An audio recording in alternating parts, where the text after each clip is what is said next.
Jeffrey Dahmer was born in Milwaukee, Wisconsin on May 21, 1960. He was the eldest son of Lionel and Joyce Dahmer. As a young child, he was full of energy, always smiling, always moving. But everything changed when he was 4 years old. A traumatic surgery, a painful recovery from a double hernia operation, seemed to drain the life out of him. The once playful little boy became quiet, withdrawn, different. Then came another change. The birth of his younger brother. A sibling should have been a source of joy. But instead, Dahmer became even more distant. He barely spoke, barely engaged. Something was happening inside his mind. And the moving, constantly moving. The family didn't stay in one place for long. Just when Dahmer might have adjusted, just when he might have started to feel safe, they packed up and left again. By the time he was old enough for school, the Dahmers had relocated to Ohio. A new place, new faces, and still, from an early age, Jeffrey Dahmer was different. While other children were playing with toys, he was collecting animal bones. He was fascinated by them, how they fit together, how they could be preserved. His curiosity grew, and soon bones weren't enough. He started collecting insects, dissecting roadkill, even preserving the skulls of small animals in jars of formaldehyde. This was not normal behavior. By his early teens, Dahmer had become tense, disengaged, friendless. He barely spoke. He kept to himself, but in his mind, something was growing, festering, evolving. Dahmer later claimed that his dark compulsions, his twisted thoughts of necrophilia and murder, began around the age of 14.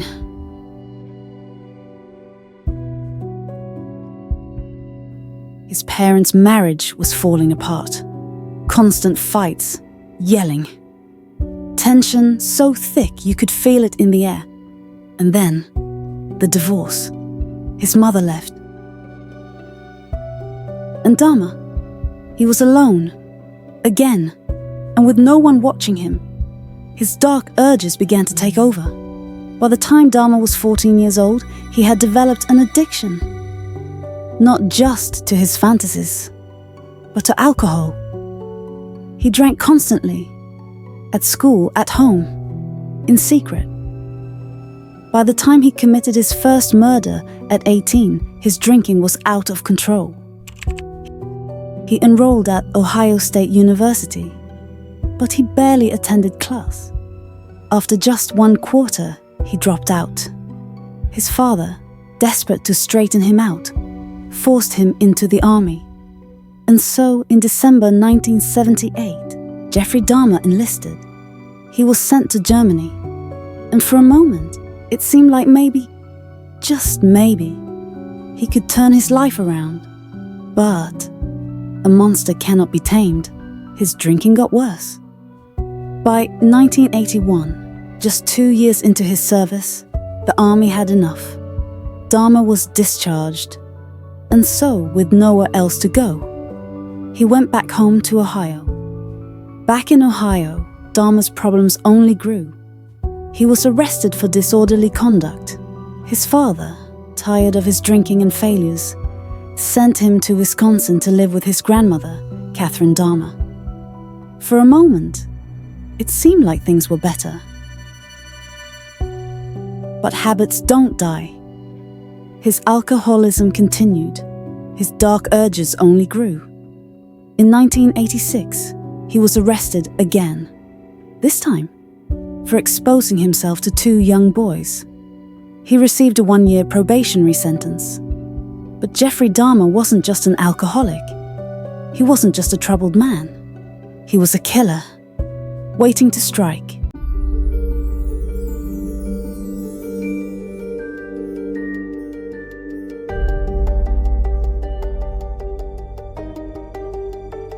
Between 1978 and 1991, Jeffrey Dahmer murdered 17 men. 17 lives stolen, 17 families destroyed. He was calculated. He was careful. He targeted those who lived on the fringes of society, individuals who were homeless, migrants, or had minor criminal records. Their disappearances went unnoticed.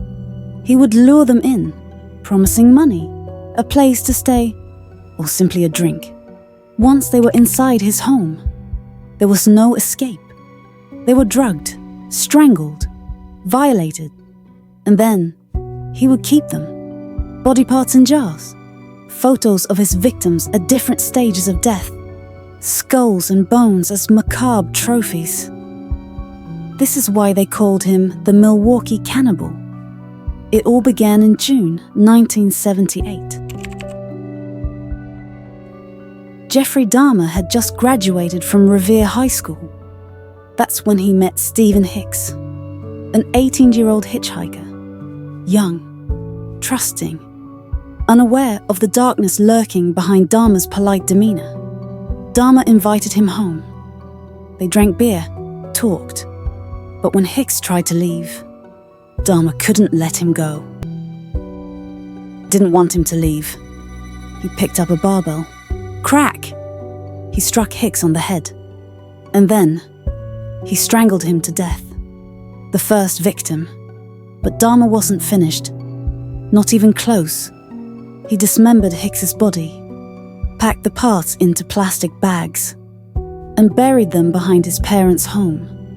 Later, he exhumed the remains, crushed the bones with a sledgehammer, and scattered them across a wooded ravine, as if Stephen Hicks never existed.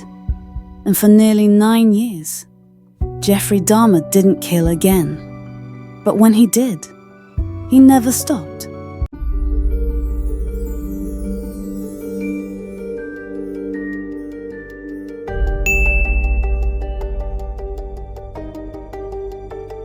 It wasn't until September 1987 that Dahmer took his next victim, Stephen Tuomi. This time, it was different.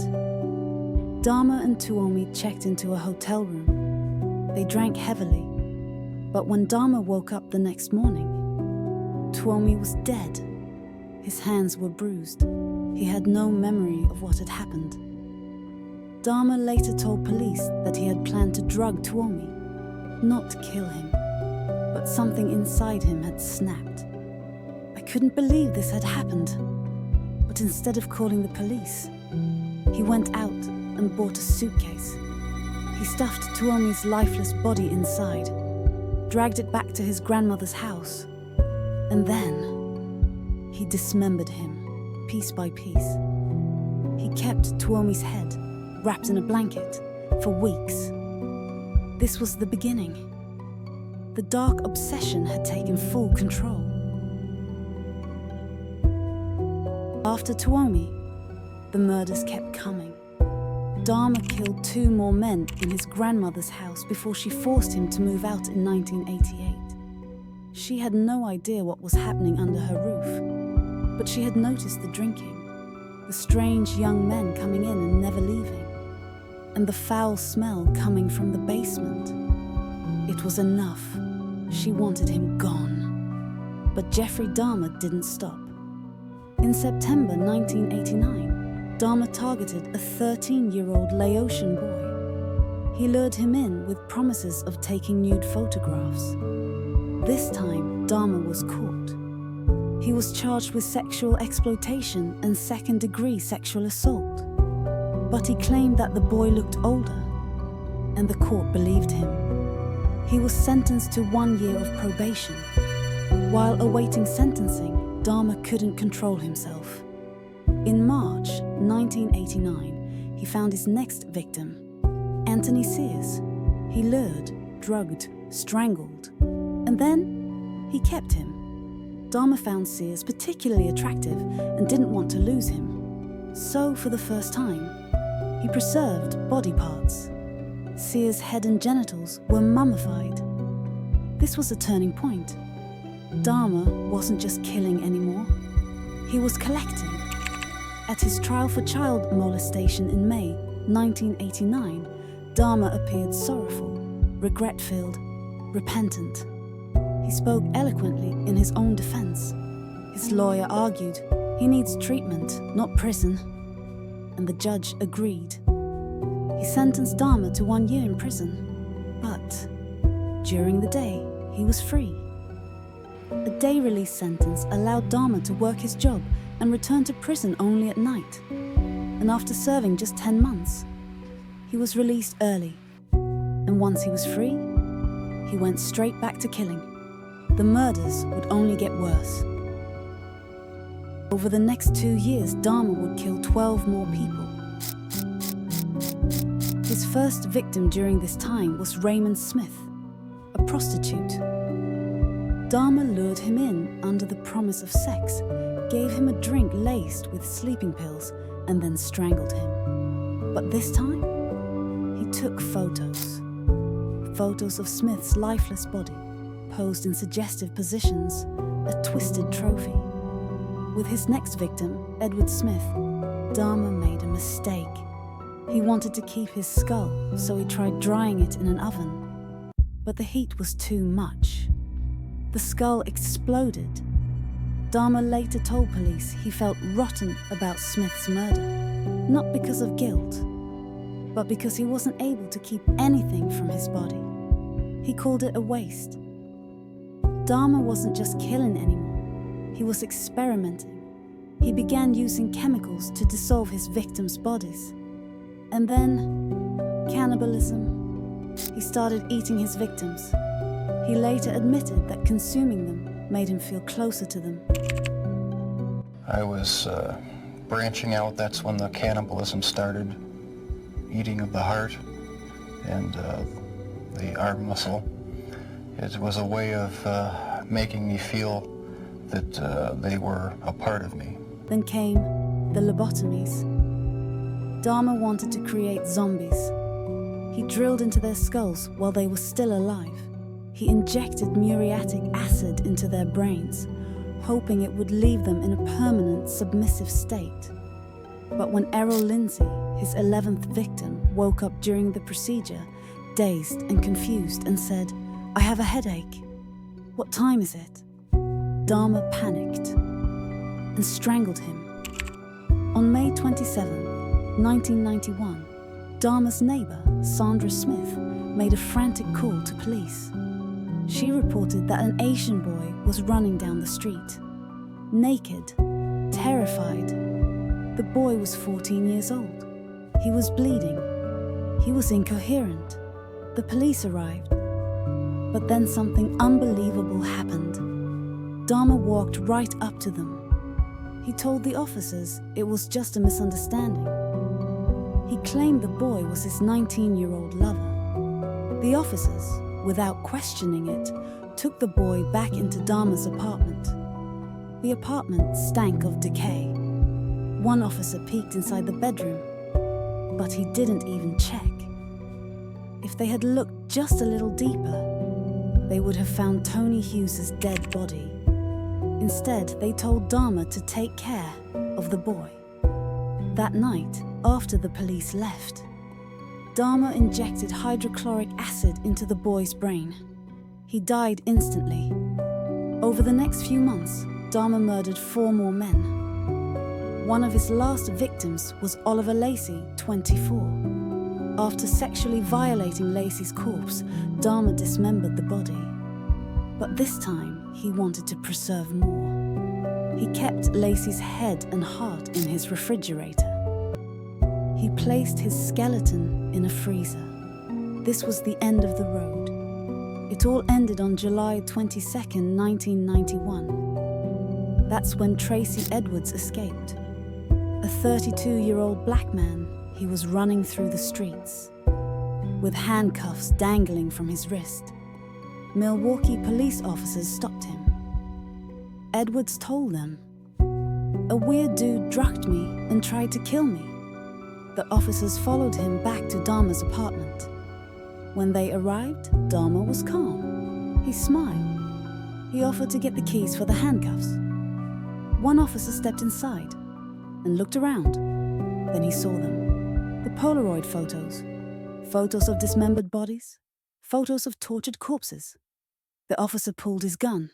A gruesome story leads off our newscast. Milwaukee police found body parts in a North Side apartment, and now they wonder if they've uncovered some kind of death factory. This was the scene earlier this morning. Police hired a private contractor to haul a refrigerator and a tank of acid out of the apartment in the 900 block of North 25th Street. Because of the acid, some neighbors were evacuated briefly. Police found parts of bodies, leading them to believe the man they arrested is a mass murderer.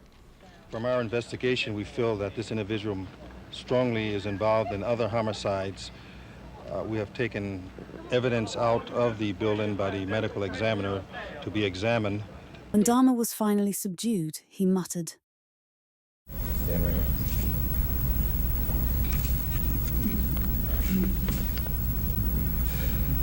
here. Your Honor, it is over now. This has never been a case of trying to get free. I didn't ever want freedom. Frankly, I wanted death for myself. This was a case to tell the world that I did what I did not for reasons of hate. I hated no one. I knew I was sick or evil or both.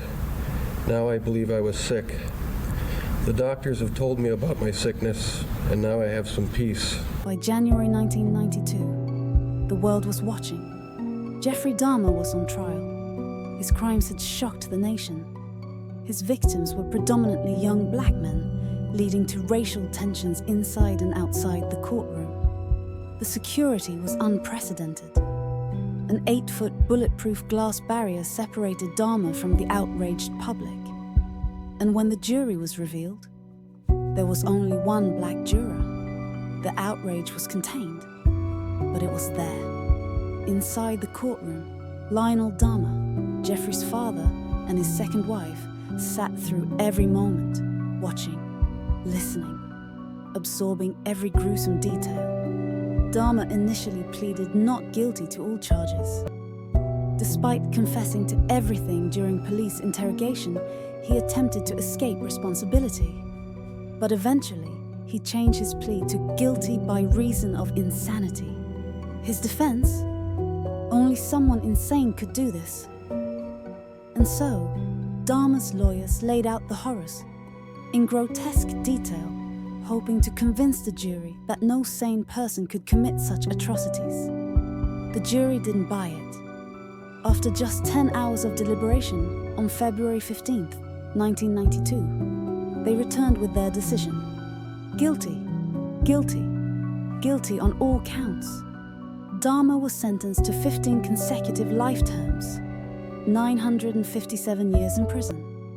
In May 1992, a 16th life sentence was tacked on. It was official. Jeffrey Dahmer would die in prison. Surprisingly, Dahmer adapted well to prison life at Columbia Correctional Institution. At first, he was kept away from other inmates. But eventually, he convinced the authorities to let him join the general population. He found religion. His father sent him books and photos, and Dahmer was even baptized by a local pastor. But inside those prison walls, not everyone believed in redemption. On November 28th, 1994, Jeffrey Dahmer was beaten to death. His killer, Christopher Scarver. Scarver, along with Dahmer and another inmate, Jesse Anderson, had been assigned to cleaning duty. For a few minutes, the guards left them alone. When they returned, blood everywhere. Scarver had brutally beaten Dahmer and Anderson with a metal bar from the prison weight room. Dahmer was pronounced dead within an hour. Jesse Anderson died a few days later. A prison guard later claimed that Scarver, who was believed to be schizophrenic, said, "God told me to do it." But in a 2015 interview with the New York Post, Scarver gave his own reasons. He said Dahmer was cocky, arrogant, unrepentant. He claimed Dahmer would shape prison food into severed limbs and taunt the other inmates. It sickened him. And one day, after being taunted by Dahmer and Anderson, Scarver snapped. He confronted Dahmer directly. I asked him if he did those things. He was shocked. Yes, he was. And then he beat him to death. Some believe the guards allowed it to happen. One thing was clear. Dahmer's reign of terror was over. Even in death, Jeffrey Dahmer left behind pain. Catherine Lacey, the mother of victim Oliver Lacey, said, "The hurt is worse now because he's not suffering like we are." In 1996, 2 years after Dahmer's death, Milwaukee businessmen raised over $400,000 to buy and destroy everything connected to Dahmer's crimes. Blades, saws, handcuffs, the refrigerator where he stored body parts, gone. Destroyed in an effort to erase his memory from the city. But the question remains, can evil like this ever be erased?